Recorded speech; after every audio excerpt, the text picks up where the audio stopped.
నేను బ్రతుకుండగా మందిరపు తలుపులు మూతబట్టడానికి వీల్లేదని ఒక సాధారణ విశ్వాసి హన్నా ఏడ్చిన భారం మనకి ఎప్పుడు వస్తుంది సార్? దైవజనుడని ఏలి కదలలేక నిస్సహాయుడిగా మిగిలిపోయి బాధపడుతుంటే మా అయ్యగారు ఒకవేళ మహిమలోకి చేరిపోతే ఈ మందిరం పరిస్థితి ఏంటి, సేవ పరిస్థితి ఏంటి? అమ్మో, కొడుకులిద్దరూ భ్రష్టులైపోయారే, ఎట్లా? ఇది వేస్ట్, వేరే చర్చికి వెళ్దాం అనుకుంటాం మనం. అయితే బెటర్ చర్చ్ ఎక్కడుందో చూసుకొని జాయిన్ అయిపోయే భక్తులే కనపడతారు మనకు. కానీ హన్న అయితే ఒక విశ్వాస అయ్యుండి, అయ్యా నువ్వు నాకు ఒక కొడుకునిస్తే వాడిని యాజకునిగా తయారు చేస్తాను.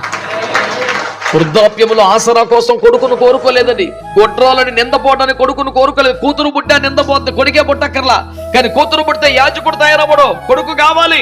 నాకు కొడుకునిస్తే వాడు బ్రతుకు దినములన్నిటై యెహోవాకు ప్రతిష్ఠితుడైపోతాడు. నాకు అక్కర్లేదు, నా కోసం కాదు, నీకు కావాలి ఒకటి. ఇప్పుడు పాలు మరిచే లోపాడికి యాజకత్వ పరిచయం నేర్పిందంటే ఎంత కసి కలిగిన తల్లి అండి.